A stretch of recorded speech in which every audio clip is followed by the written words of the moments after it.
70,000 रुपए एक किसान लगा करके धान पे और उम्मीद करता है कि मुझे कुछ मिलेगा। मुख्यमंत्री जी ने जब बारिश हो रही थी तो एक आदेश दिया था कि सर्वे करा के और किसानों के जो 80% या 70% तक वो जो फसल का नाश हुआ है तो उन्हें उचित मुआवजा दिया जाए। 5,000 से ऊपर बैठती है लगा 5,000 रुपया बीघा के हिसाब से बैठती है।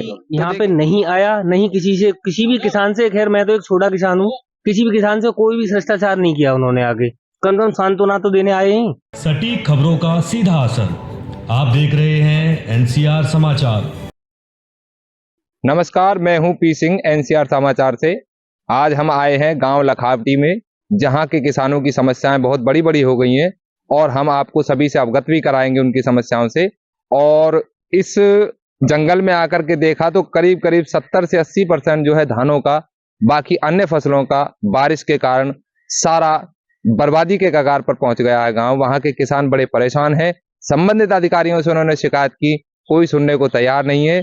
तो आइए उनसे कुछ दो चार बातें करते हैं, उनकी समस्याओं को सुनते हैं ताकि संबंधित अधिकारियों तक उनकी बातें पहुंच सके। आइए, अब हम हैं इस समय लखावटी मिर्जापुर में, जो कि खुर्जा के बहुत पास पड़ता है। काफी अच्छा गांव है। यहाँ पर कई मंदिर भी हैं नामी ग्रामी, जहाँ साईं बाबा का, शनिदेव का मंदिर भी है।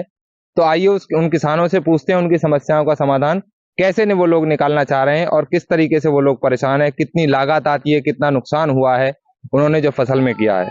नमस्कार सर, क्या नाम है आपका? मेरा नाम अजय ठाकुर है। अच्छा, आप किसान हैं यहाँ के? हाँ जी, किसान है, हम स्थायी किसान है। अच्छा, कितने करीब धान है आपके पास? हमारे पास होंगे जी करीब 15 बीघा धान। 15 बीघे के आसपास धान है।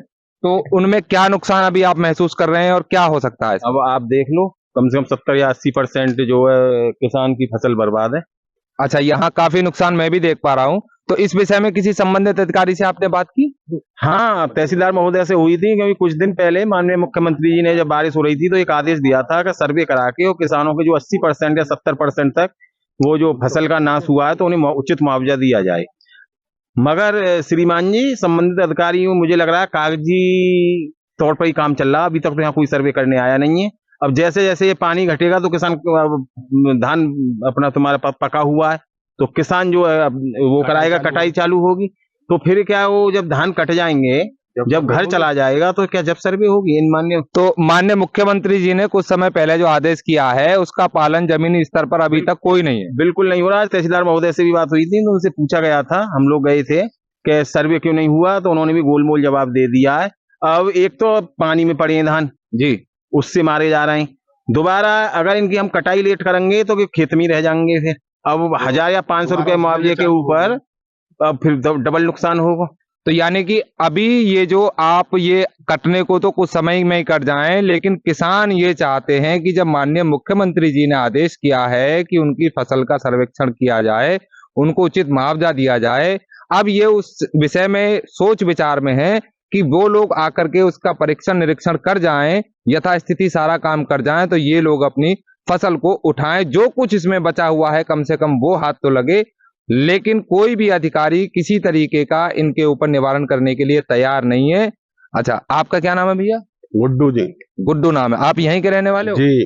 कितनी फसल है आपकी? 10 बीघे धान है। 10 बीघे धान है। हाँ, तो उसमें कितना नुकसान हो गया है? 80% जी, लोटा पड़ा, पानी भरा हुआ है। अच्छा, वो अब इस स्थिति में नहीं है कि उनमें से कुछ चालू हो गया। अच्छा, दोबारा भी उपजना चालू हो गया जमीन में। देखिए कितनी बड़ी परेशानी है कि दोबारा से भी धान उपजना चालू हो गया है, लेकिन संबंधित अधिकारी किसी तरीके का संज्ञान लेने की आवश्यकता नहीं समझ रहे हैं। ये लोग सभी परेशान है यहाँ पर। क्या नाम है भैया आपका? देविंदर सिंह। देविंदर सिंह। आप भी यहीं के रहने वाले हैं? यहीं के रहने वाले। कितने धान है आपके पास? 10-15 बीघा करीब। 15 बीघा के करीब है। कितनी लागत आई थी उनमें साहब? 5,000 से ऊपर बैठती है लगा 5,000 रुपया बीघा के हिसाब से बैठती है। तो देखिए कम से कम 15 पंजे 75 का करीब 60-70,000 रुपए एक किसान लगा करके धान पे और उम्मीद करता है कि मुझे कुछ मिलेगा, लेकिन आपदा की वजह से ये नुकसान जो हुआ है, और जबकि माननीय मुख्यमंत्री जी ने आदेश भी कर दिया है कि इनका सबका निरीक्षण किया जाए, लेकिन कोई भी जमीनी स्तर पर अधिकारी इनकी सुनने को तैयार नहीं है। आपका क्या नाम है भैया? मेरा नाम रवि यादव जी। अच्छा, आपका भी धान है? हाँ जी, हाँ, 5 बीघा धान है। 5 बीघा धान है। तो क्या क्या नुकसान हुआ उनमें? पहले तो सर कीट पतंगों ने उसको में काफी नुकसान कर रखा था। हमने स्प्रे वगैरह की, उसमें कीटनाशक दवाओं का उपयोग किया, लेकिन वो उससे थोड़ी सी राहत मिल पाती। इससे ये प्राकृतिक आपदा ने उसमें काफी नुकसान पहुंचा दिया। पानी में गिरे हुए हैं, लेटे हुए हैं, तो बहुत सारा नुकसान हुआ उसकी वजह से। अभी पड़े हुए हैं। अब हमारी लगभग 5 बीघा खेत में 20,000 22,000 के लमसम उसमें हमारा लागत आया है। और वैसे जो बेसिक लागत जो होती है वो तो खैर ज्यादा है ही है, जैसे कि जुताई हुआ और बाकी सारी चीजें हुई, उनका तो हम कोई एवरेज निकाल ही नहीं रहे।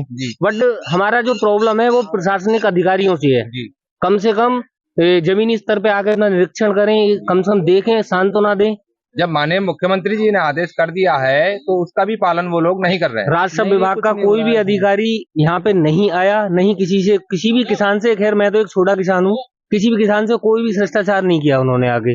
कम से कम सांत्वना तो देने आए हैं। इससे साफ जाहिर होता है कि जो संबंधित अधिकारी हैं वो अपनी मन मर्जी का कार्य करते हैं। उनके लिए कोई भी, चाहे मुख्यमंत्री जी का, मान्य जी का आदेश हो, किसी भी बड़े अधिकारी का आदेश हो, उन्हें अपनी चाल से ही चलना है। उन्हें कोई मतलब नहीं है कि कितनी परेशानी इन लोगों को हो रही है। चलिए और एक दो से जानते हैं।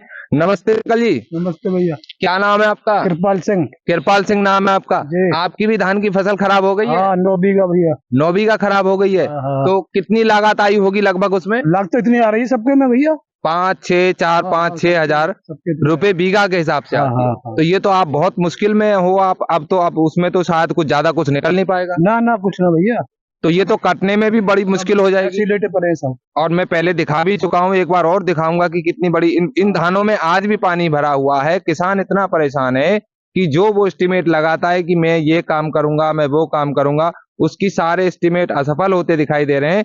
अच्छा, आपने किसी को यहाँ आते जाते देखा सर्वे के लिए? कुछ कोई ना देखा भैया। कोई आया गया नहीं है? ना कोई नहीं। अच्छा, ये जो आपके जो यहाँ के विधायक जी हैं, उन्होंने संज्ञान लिया? कुछ नहीं, उन्होंने कोई संज्ञान नहीं लिया। कोई ना लिया। अच्छा। क्या नाम है भैया आपका? मेरा नाम सनी जादव। सनी जादौन जी। आपके जो यहाँ के जो विधायक जी हैं, उन्होंने कोई सर्वेक्षण, कोई निरीक्षण, कोई परीक्षण, कोई सांत्वना? गांव में भी आई थी कल, तो वो चल रहा है, नंबरिंग का कुछ चल रहा है। वो जो सदस्य बनाओ अभियान चल रहा है। सदस्य अभियान चल रहा है, उसके आई भी, उसके बाद भी नहीं तो गांव में कोई मीटिंग करी, जैसे गांव की फसल बर्बाद हो चुकी है, ना तो कोई सांत्वना दी उस चीज के लिए, ना ऐसा कुछ भी हुआ है जी। तो उनसे किसी ने कहा भी नहीं कि भाई हमारी इस तरीके से जो है फसल खराब हो गई है? तो आपने कहा होगा उनसे? ऐसा कुछ भी नहीं है अभी तो। अच्छा, किसी ने नहीं बोला है अभी वैसे गांव तो में यहाँ पे। उन्होंने भी किसी संबंधित अधिकारी को निर्देशित नहीं किया? नहीं। तो ये देखिए, ये हाल है हमारे। जो इन फसल की बर्बादी का जो कारण है वो आपदा है, और उससे भी बड़ा कारण है जो सरकारी विभाग के कर्मचारी हैं, वो अभी तक भी इनकी किसी भी तरीके की खैर खुशी लेने के लिए कोई नहीं आया है। और मैं संबंधित अधिकारियों को अपने न्यूज चैनल के माध्यम से अवगत कराना चाहता हूं कि इनकी समस्याओं को जल्दी से जल्दी सुना जाए, ताकि ये जो कुछ फसल में बचा हुआ है उसको उठाएं, खेतों को खाली करें, अग्रिम फसल की तैयारी करें। इसी तरीके की खास खबरों के लिए देखते रहिए एनसीआर समाचार। मैं हूं आपका पी सिंह।